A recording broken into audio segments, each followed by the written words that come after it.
ദൈവദൂതൻ വിശുദ്ധ യോസേപ്പിതാവിന് കൊടുത്ത സ്വപ്നത്തിലൂടെ കൊടുത്ത പ്രത്യേക വെളിപ്പെടുത്തലിന്റെ അടിസ്ഥാനത്തിൽ വിശുദ്ധ യോസേപ്പിതാവ് പരിശുദ്ധ അമ്മയും ഉണ്ണിയെയും കൊണ്ട് അവിടുന്ന് ഈജിപ്തിലേക്ക് പലായനം ചെയ്യുക. പോകുന്ന വഴിക്ക് അവര് കേൾക്കുന്ന നിലവിളിയുണ്ട്, കൂട്ടക്കരച്ചിലുണ്ട്. കാരണം ഹെറോദേസിന്റെ പടയാളികൾ വീടായ വീടുകൾ മുഴുവൻ കയറി ഇറങ്ങി നടന്ന് ജനിച്ച് ആ ദിവസങ്ങളിൽ തന്നെ ജനിച്ചിരിക്കുന്നതും, എന്നാൽ അതിന്റെ മൂത്ത കുഞ്ഞ് ഒരുപക്ഷെ ചിലപ്പോൾ 2 വയസ്സ് ആകാറായ ഒരു വീട്ടിലുണ്ടെങ്കിൽ ആ 2 കുഞ്ഞുങ്ങളെയും വീടിന്റെ അകത്ത് കയറി അമ്മയുടെ കയ്യിൽ നിന്ന് പിടിച്ചു വാങ്ങി വാളിന് വെട്ടി തുണ്ടം തുണ്ടമായിട്ട് വീടിന്റെ അകത്തേക്ക് വലിച്ചെറിഞ്ഞിട്ട് പോകുന്ന അവസ്ഥ. അവിടുന്ന് അമ്മയും അപ്പനും സഹോദരങ്ങളും കുടുംബാംഗങ്ങളും ഒക്കെ വാവിട്ട് അലറി കരഞ്ഞ് വേദനിക്കുക. ഇത് കേട്ടോണ്ടാണ് തന്റെ തിരുക്കുമാരനെയും കൊണ്ട് വിശുദ്ധ യോസേപ്പിതാവും പരിശുദ്ധ അമ്മയും കൂടി ഈജിപ്തിലേക്ക് രക്ഷപ്പെടുന്നത്.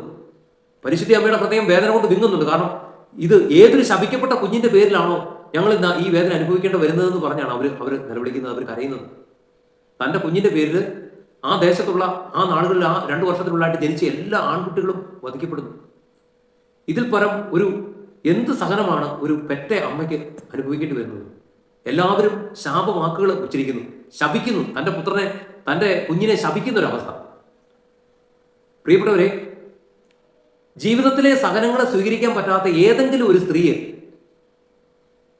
ദിവസവും സമ്പൂർണ്ണ ജപമാല ചെല്ലുന്നുണ്ടെങ്കിൽ ആ സ്ത്രീയുടെ ജീവിതത്തിൽ ആ സഹനത്തെ സ്വീകരിക്കാനുള്ള ശക്തി പരിശുദ്ധ അമ്മ കൊടുക്കും. ജപമാല നിത്യവും കഴുത്തിലണിയുന്ന ഒരു വ്യക്തി ഉണ്ടെങ്കിൽ ആ വ്യക്തിയുടെ ജീവിതത്തിൽ അന്ധകാര ശക്തിക്ക് അടുക്കാൻ പറ്റാത്ത വിധം പരിശുദ്ധ അമ്മ ആ വ്യക്തിയെ സംരക്ഷിക്കും. പ്രിയപ്പെട്ടവരെ, ജപമാല എന്ന് പറയുന്നത് സാത്താന് കടന്നു വരാൻ പറ്റാതെ സാത്താനെതിരായിട്ടുള്ള ഒരു വേലിക്കെട്ടാണ്. സാത്താന് ഒരു വ്യക്തിയിലേക്ക് കടന്നു വരാൻ പറ്റാത്ത വിധം ആ വ്യക്തിക്ക് ചുറ്റും പരിശുദ്ധ അമ്മ തീർക്കുന്ന ഒരു വേലിക്കെട്ടാണ് ജപമാല. പ്രിയപ്പെട്ടവരെ, നമ്മൾ ജപമാലയെ കുറിച്ച് പറയുമ്പോൾ 4 രഹസ്യങ്ങളുണ്ട്. സന്തോഷത്തിന്റെ രഹസ്യം, പ്രകാശത്തിന്റെ രഹസ്യം, ദുഃഖത്തിന്റെ രഹസ്യം, മഹിമയുടെ രഹസ്യം. ഈ പ്രകാശത്തിന്റെ രഹസ്യം സഭയിലേക്ക് വന്നിട്ട് ഏതാനും വർഷങ്ങളെ ആയിട്ടുള്ളൂ. എനിക്ക് തോന്നുന്നു ഏകദേശം ഒരു 20 വർഷം ആയിട്ടുണ്ടെന്ന് തോന്നുന്നു. ജോൺ പോൾ 2 മാർപ്പാപ്പയുടെ കാലത്താണ് സഭയിലേക്ക് പ്രകാശത്തിന്റെ രഹസ്യം കടന്നു വന്നത്.